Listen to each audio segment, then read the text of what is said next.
I'm Ron Meinstreifel, and I've been the historian and museum coordinator at the Knoxville Public Library since 2024.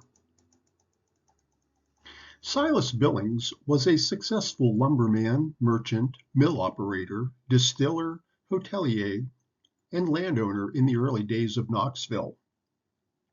His business legacy was continued by his sons Silas X and Charles F. In 1910, Silas's granddaughter, Abby Billings Brewster, and her husband Horace built the home that has housed the Knoxville Public Library since 1957.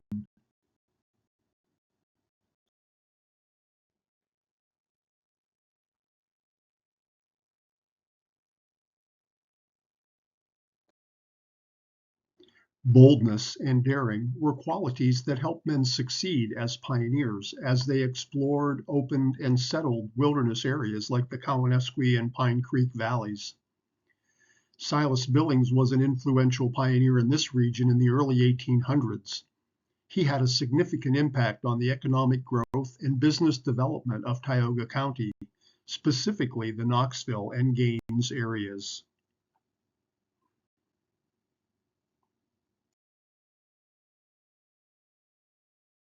Knoxville, Pennsylvania may seem like a pretty old town, but by comparison, Knoxville is not very old at all. Comparing a historical timeline of civilization, Jericho on the west bank of Palestine was settled as early as 9600 BC, and Damascus, Syria was founded approximately 9000 BC. Both of those cities are over 11,000 years old. The Mayans in Mexico, Guatemala, and Belize founded their civilization approximately 4,000 years ago, whereas the Inca civilization in Peru is approximately 1,000 years old. The Iroquois Confederacy was founded between the 12th and the 15th century with some amount of debate over the exact timeline. European settlement began in North America in 1620, although there is some debate that Leif Erikson had landed in northern North America prior to that date. European settlement in Tioga County, Pennsylvania began in the 1780s.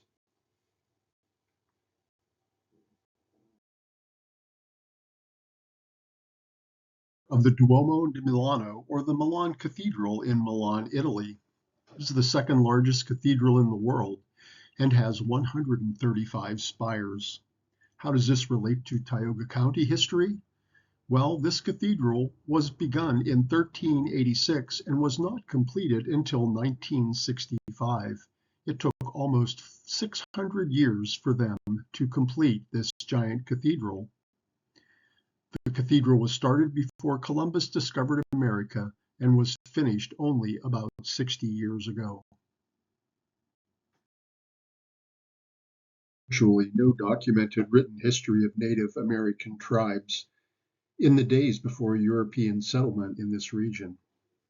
History was mostly passed on in those tribes through verbal legends, stories, and other means. Thus, we don't have specific timelines or other records such as those kept by civilizations with developed written language. Another factor limiting our knowledge of tribes in this area is that they relied on wood, skins, and other organic materials for housing, whereas the Incas, Mayans, and Egyptians, built with stone, had early forms of language and often carved into stone. We do have some North American cave paintings, tools, arrowheads, and other items, but in areas where stone was a prevalent material, the history is much better preserved. The Iroquois Confederacy dominated this region of Pennsylvania, and it consisted of several tribes, with the Seneca Indians mostly in Tioga County, which was used as hunting and fishing grounds with trails and waterways used for travel. In the 1760s to the 1770s, Moravian missionary David Zeisberger traveled through the area to minister to the Indian tribes and continued to head west.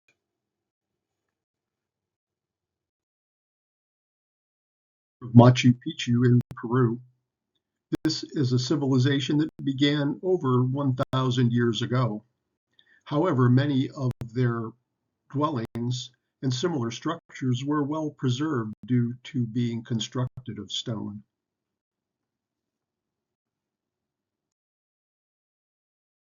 Controversy over who actually laid claim to areas west of the original Treaty of Fort Stanwix, which was signed in 1784. Connecticut claimed some land in the northern Tioga and Cowanesque valleys. Connecticut settlers became worried that the Strawbridge warrants encroached on their Connecticut-based land titles. So with the Treaty of Stanwix, it provided for purchase of the remaining native lands in the state of Pennsylvania, considered the frontier and known as the last purchase. It included this region of Tioga County. The state soon offered the lands for public sale. A lottery was held in 1785, and James Strawbridge purchased 5 land warrants, and his brother John purchased 8. Nearly all fertile bottom land between Elkland and Knoxville on the north side of the Cowanesque River were included in these parcels. James purchased additional land west of Academy Corners from Thomas Proctor, and subsequently cleared land and created a homestead in the late 1780s. Here are the approximate settlement dates for local towns in this area. As you note, Lawrenceville was first settled in 1787 by European settlers, Academy Corners 1788, and Knoxville 1799. You can see other towns in this region listed. James Strawbridge traveled to the wilderness and either had his warrants surveyed or helped to survey them himself. He soon made a homestead in the area of Academy Corners. Strawbridge was a Revolutionary War veteran and a land speculator from Philadelphia. This is a map of the New York-Pennsylvania region prior to the 1784 Treaty of Fort Stanwix. As you can see, most of our region was still labeled as Indian Territory.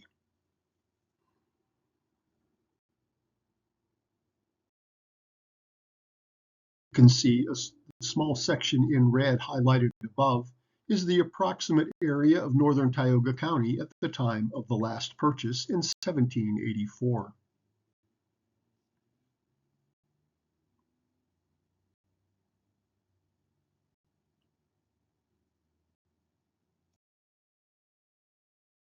Knoxville was originally a part of Northumberland County from 1784 to 1795, when Northumberland County was split. Knoxville remained in Lycoming County from 1795 until March 26, 1804, when Tioga County was established.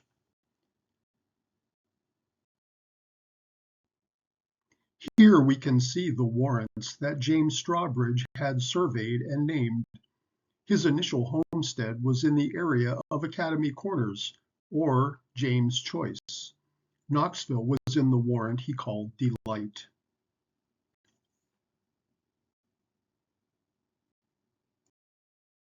James Strawbridge remained on his homestead near Academy Corners until the late 1790s. There was a boundary conflict with other settlers that resulted in a raid on his property.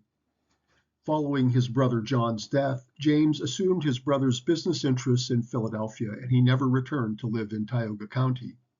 However, he continued to expand his real estate holdings in the region.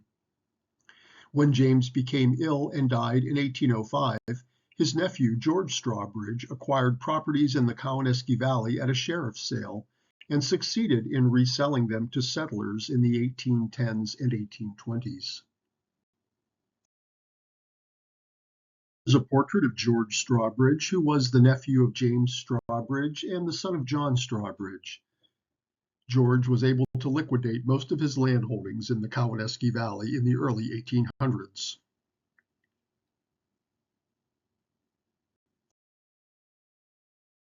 Leads us to Silas Billings. Silas Billings was born in Amherst, Massachusetts on May 23, 1790.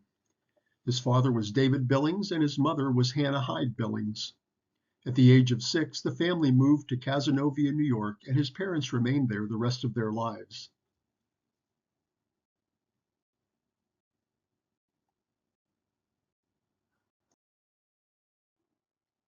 In 1813, Silas married his first wife, Laura Freeborn, in Cazenovia, New York.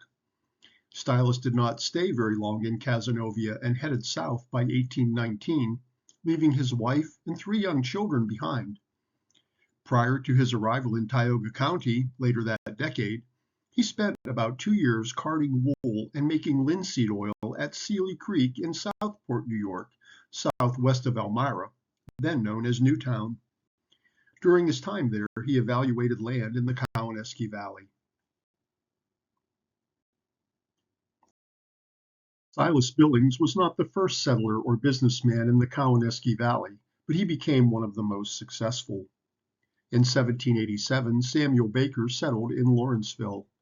Revolutionary War veteran Simon Rexford is generally regarded as the first settler in what is now Knoxville in approximately 1799, with some disputing that exact timeline.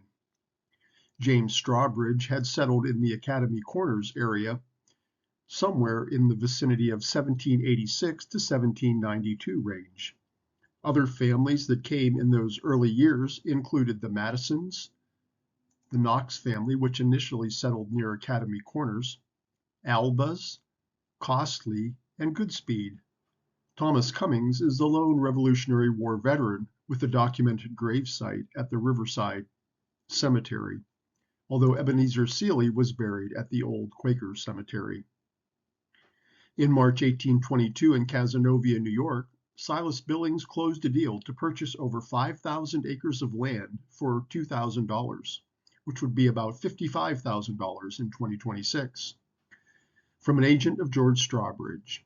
The property was mostly hilly pine forest north of the flats along the Cowanesque River, currently the town of Knoxville, north to the New York state line. From 1822 to 1826, Silas succeeded in building a home, tavern, hotel, and starting businesses including a grist mill, a sawmill, oil mill, tannery, ashery, and distillery. He also expanded his timber and real estate holdings. Laura Freeborn was Silas's first wife. She was born in 1797 and died in 1823. They married on November 13, 1813 in Cazenovia, New York, and had 5 children together. Silas's first child was born in 1815, a daughter named after his first wife, Laurette. This was followed by Nancy, who was born in 1817. She married Dr. Herman Temple, who was one of the first physicians in the area. A son, David, was born in 1819, and he became a local farmer. A son, Silas, was born in 1821, but he died before reaching 1 year of age. Unfortunately, in 1823, Laura and an infant daughter, Susan, died 2 weeks after giving birth.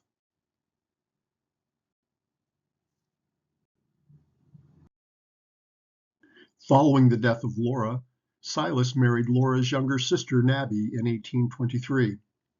Hiram Freeborn, the brother of Laura and Nabby, followed Silas to Knoxville in the mid-1820s and became a respected businessman and merchant, establishing a distillery with Silas in 1823. Hiram operated the distillery until 1853.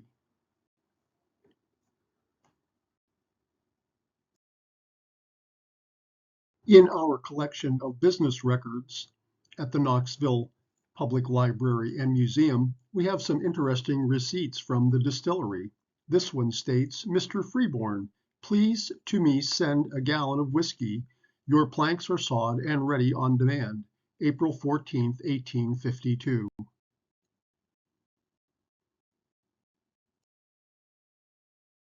States, Mr. Freeborn, send by the bearer 1 gallon of your best refined whiskey and charge the same to me if you please. Farmington, June 25th, 1852, L. Goodrich.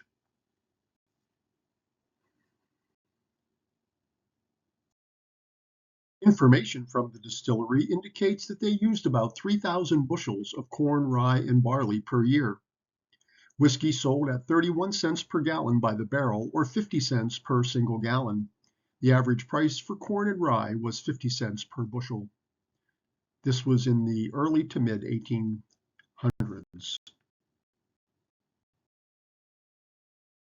The distillery, it says Mr. Freeborn, "Sir, the other whiskey you sent me was not as good as some that we have had.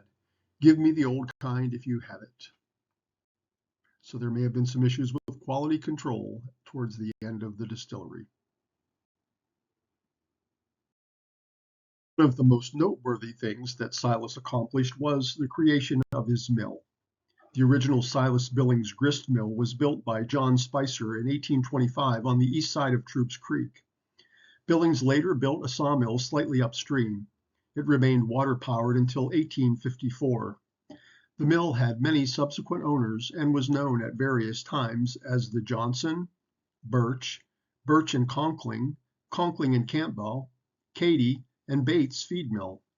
After being closed for 5 years, it reopened in 1956 as the Ralston Purina Checkerboard Mill, which closed in 2006, and briefly reopened in 2007 as the Land O'Lakes Organic Feed Mill. The site was razed in 2020 for the construction of the Dollar General. The east side of Troops Creek was the site of a mill for approximately 200 years. This picture shows the Billings Mill site around 1890 while operated by Joel Johnson.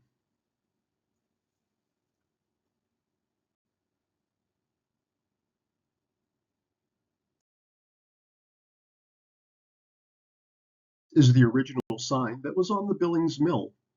It is displayed in our library. It says "Built," spelled B-I-L-T, by John Spicer, A.D. 1825.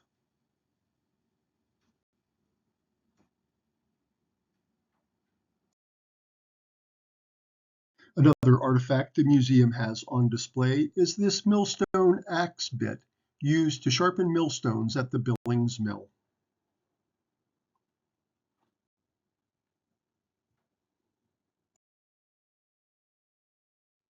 Here is an 1884 receipt from Joel Johnson and Son, Grain and Lumber.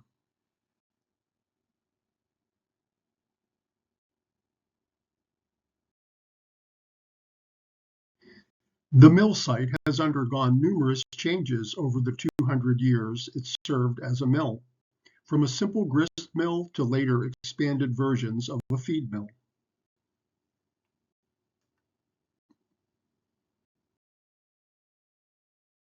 Here is another photograph of the mill from circa 1915.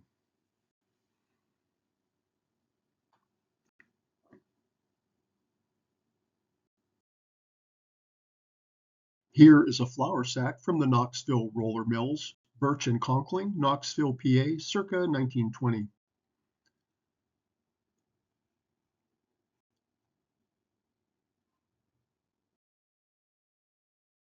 Photograph of the mill from 1969.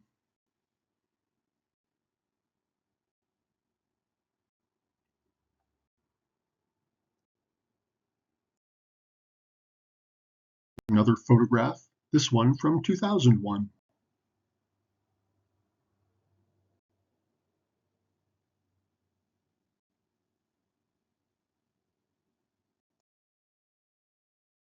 Here is a photograph from 2019 of the abandoned mill in Knoxville.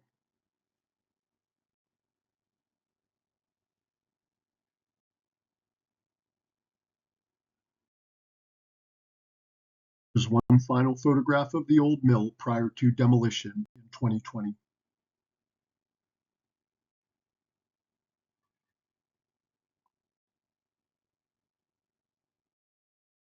Back to Silas's personal life and relationships, he married his second wife shortly after the death of his first wife, Laura.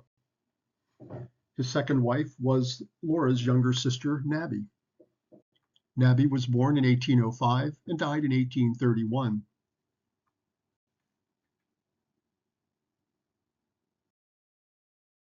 Silas built Billings Tavern in 1826, east of the Billings Mill on Main Street.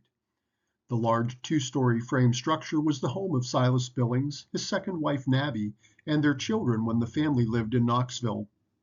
It was also a tavern and popular stopping place for travelers in the Cowanesque Valley.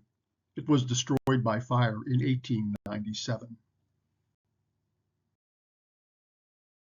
The picture of Billings Tavern, donated by Abby Billings Brewster. It is noted above in the far right window. The notation "born in this room" likely refers to Charles L. Billings, the father of Abby Billings Brewster, who was born in Billings Tavern.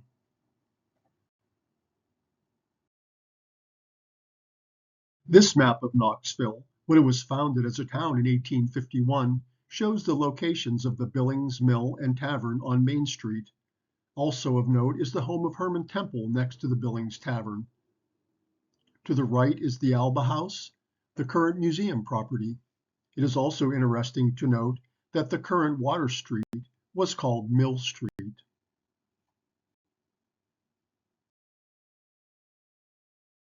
This is the nameplate that was on the door of the Billings Tavern from 1826 to 1897.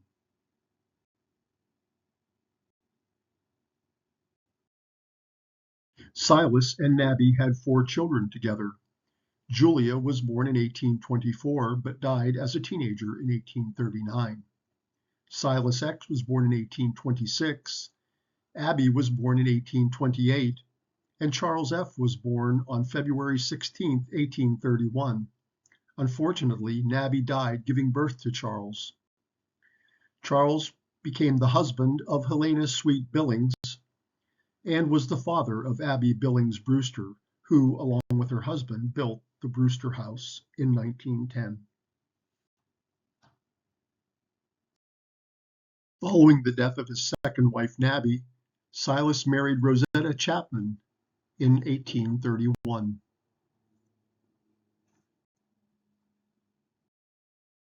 Silas had 3 children with Rosetta. The first child was a daughter, Rosetta, who died in infancy, born in 1832. Mary was born in 1834, and George was born on December 15, 1835. Unfortunately, Rosetta died on Christmas Day, 1835, 10 days after the birth of George. Initially, when Silas was logging in the Knoxville area, they had to float logs down the Cowanesque River to the Tioga River to the Chemung River and down the Susquehanna. Accessing Pine Creek allowed him to have a more direct water route to his markets. Thus, his businesses in Gaines were very successful. He continued his lumbering pursuits through the 1820s and 1830s, acquiring land in Gaines, PA. Initially, the mill in Knoxville had processed lumber for local construction, but he developed wider markets for his timber. He built additional mills in Gaines and floated log rafts down Pine Creek to the Susquehanna River, where they were eventually sold at market in Harrisburg and Baltimore. During one of his early trips transporting lumber down the Susquehanna River, a large raft of valuable logs broke free. Silas lunged into the cold water to grab a rope and secure the valuable cargo to save it from floating away. His men gave him the nickname Lunger, a sobriquet which stuck with him through the rest of his life. One of the early logging settlements in Elk Township, Tioga County, was aptly named Lungerville. It briefly thrived next to a mill site, but was eventually abandoned with the decline in lumbering in the area in the late 19th century. In 1836, Silas married his fourth and final wife, Rachel Sloan. They remained married until Silas's death in 1853. Silas and Rachel had no children together. This is a blanket from our museum collection. It was made by Rachel Sloan in 1836, the year she married Silas Billings.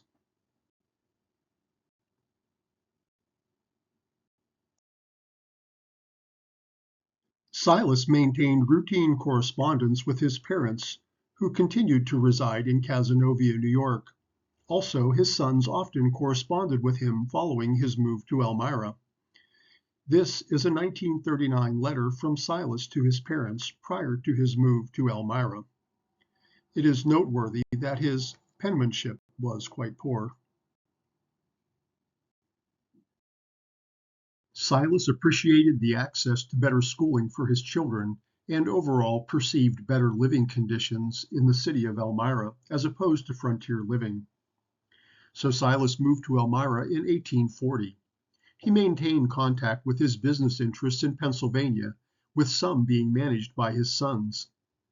In 1840, Silas and his fourth wife Rachel and children moved to a large brick house on West Water Street in Elmira. Silas would remain there for the remainder of his life. He became involved in philanthropy. In 1850, he sold large tracts of lumber and land in Tioga County to buyers from Williamsport. His sons Silas X and Charles F continued his business interests in northern Pennsylvania. David, his oldest son, operated a large farm in the Knoxville area. Silas X. Billings was influential in expanding his father's lumbering business, especially in the Gaines area. Silas X. Billings was Silas's oldest son with his second wife, Nabby. He was the older brother of Charles.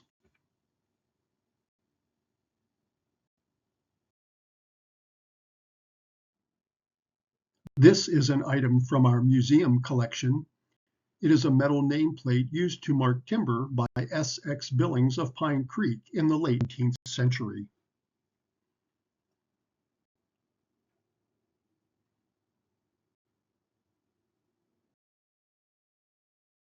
Here's a picture of one of the old Billings homes in Elmira.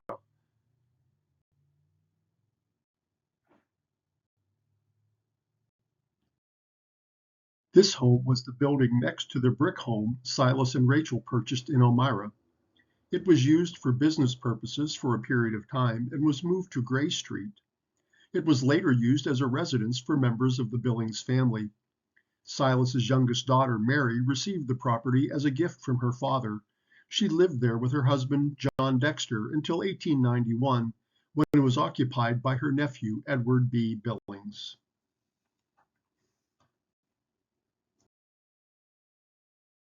207 West Gray Street today in Elmira is part of Lecom Event Center, formerly Coach USA Center or First Arena.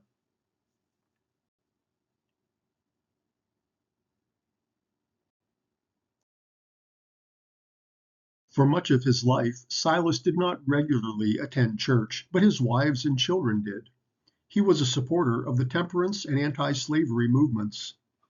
In 1846, 41 abolitionists broke away from the First Presbyterian Church in Elmira over the issue of slavery and formed the Park Church. Silas was among the influential leaders who supported formation of the new church. The current Park Church was built in 1874 to 1876. Here is a picture of the Park Church, the Congregational United Church of Christ in Elmira, New York.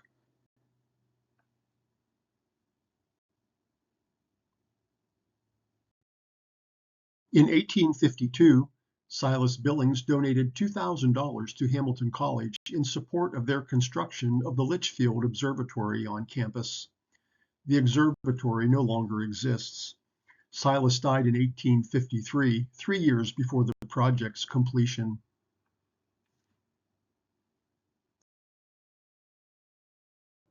The Litchfield Observatory at Hamilton College was a state-of-the-art scientific facility during its time. Roughly 48 asteroids and a comet were discovered at this scientific site between 1861 and 1889. Silas Billings died in his home on Water Street in Elmira on August 28, 1853, at the age of 63. Paralysis had affected his throat during his final weeks of life, which left him unable to speak. He left behind a legacy of entrepreneurship, hard work, and success that helped establish Knoxville as a key settlement in the Cowanesque Valley.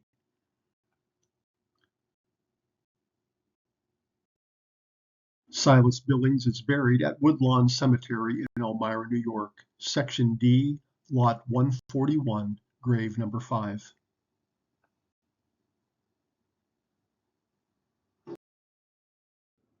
Mrs. Linda Plummer was kind enough to loan us this chair. The provenance indicates that it was purchased by Silas in the 1830s and was eventually given to his son, Silas X. The note references his nickname Lunger, which was misinterpreted as lawyer.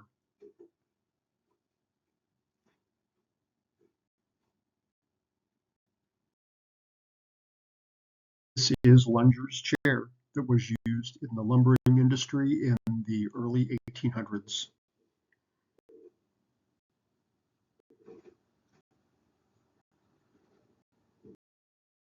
Here is the note that was attached to the chair.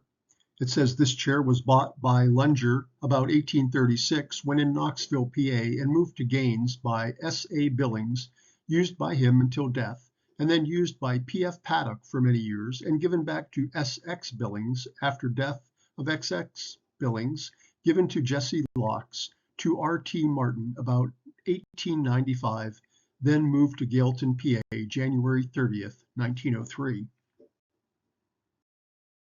This is a portrait of Charles F. Billings. He was the son of Silas and Nabby Billings, the husband of Helena Billings.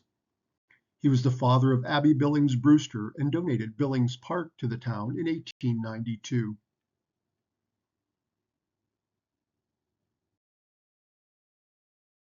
This is a holiday greeting card featuring Billings Park in Knoxville, PA at Christmas time.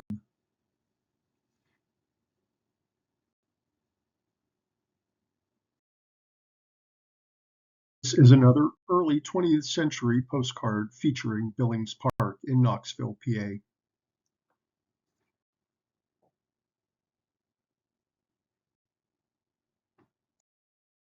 Silas Billings has a direct connection to both houses that comprise the Knoxville Public Library and Museum. Silas's and Nabby's son Charles married Helena Sweet, and they had 6 children. The Alba House was sold to Hiram Gilbert and his wife Carrie, who was the daughter of Charles and Helena and the granddaughter of Silas, in 1886. They later conveyed ownership to Helena, Charles's wife, who passed away there in 1908. Charles and Helena's daughter Jessie and her husband Willis Beach then purchased the property. Jessie's and Willis's daughter Ruth G. acquired the property in 1936. She was the final Billings descendant to own the home.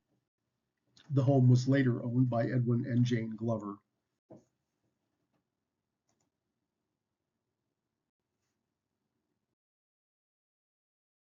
Here is a photograph of the Aaron Alba House circa 1900 after H.P. Gilbert sold it to Mrs. Charles Billings. Standing on the porch are Mrs. Charles Billings. Seated on the porch, Mrs. Abby B. Brewster. Standing on the walk, Mrs. Willis Beach. The older boy is Charles Gilbert. The younger boy is Ernest Brewster, and the baby is Robert Brewster. Silas's connection to the Brewster house is more direct. Silas's granddaughter, the daughter of Charles and Helena, married Horace I. Brewster, a hotelier from San Diego, California. Horace and Abby built the Brewster house in 1910. Horace died in 1918, and Abby lived in the home until her death in 1956. The home was sold to the Knoxville Public Library in 1957.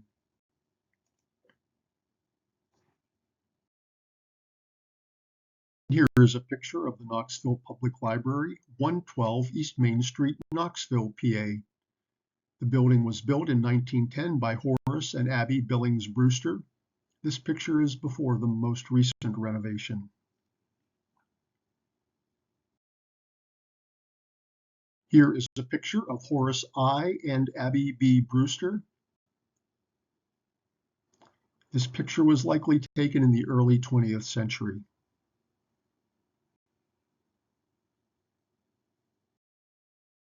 Rachel Sloane, who was Silas's 4th wife, commissioned a portrait of Silas in 1855, 2 years after his death. Rachel died in 1858. The artist was Frederick R. Spencer from New York City, who produced the portrait from a daguerreotype. Silas's granddaughter, Abby Billings Brewster, came into possession of the portrait and subsequently donated it to the Knoxville Public Library and Museum. The portrait was professionally restored in 2025. Frederick R. Spencer was a well-known portrait artist from New York City who painted the portrait of Silas Billings in 1855.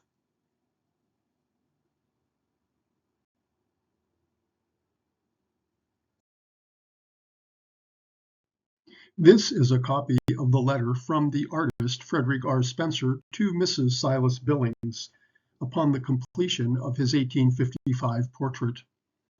This letter will be framed and displayed alongside the Silas Billings portrait.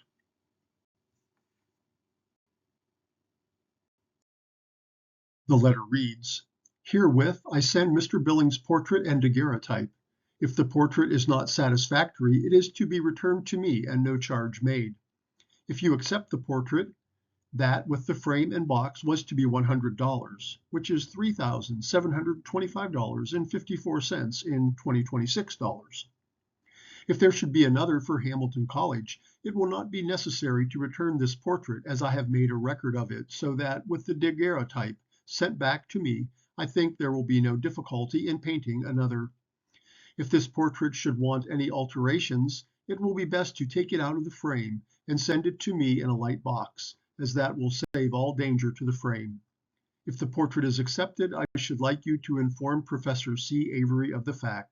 Yours respectfully, Frederick R. Spencer."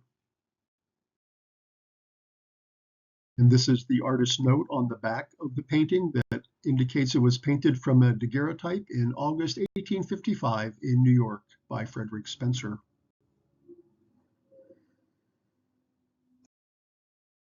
As noted in the letter, Hamilton College had a second copy of the Silas Billings portrait, and it hung in their library for many years. At present, the portrait is unaccounted for. This newspaper clipping confirms that it did exist, but the clipping is from 1929.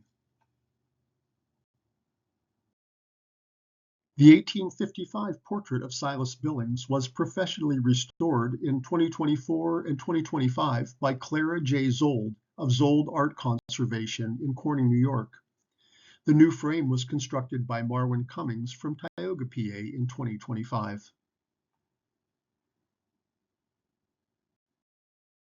The Knoxville Public Library and Museum is in possession of many documents related to the Billings family. Edwin Glover's books, James Strawbridge, Esquire, and Silas Billings, both from the Elkland Journal Press, were essential in researching this presentation. Other valuable sources of information came from a genealogical and personal history of northern Pennsylvania, the history of Tioga County, PA, and many items associated with the Billings family, and an archive of Billings genealogy, maps, correspondence, and business documents in the possession of the Knoxville Public Library. The restored Silas Billings display was generously supported by the Deerfield Charitable Trust in honor of Eugene A. Seeley.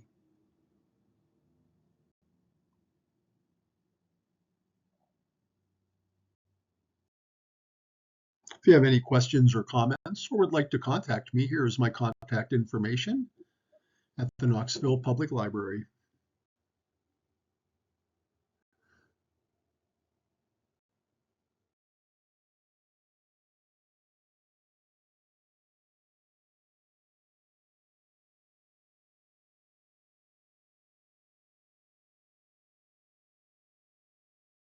Is a photograph of the 1855 portrait of Silas Billings in approximately 2018 prior to restoration.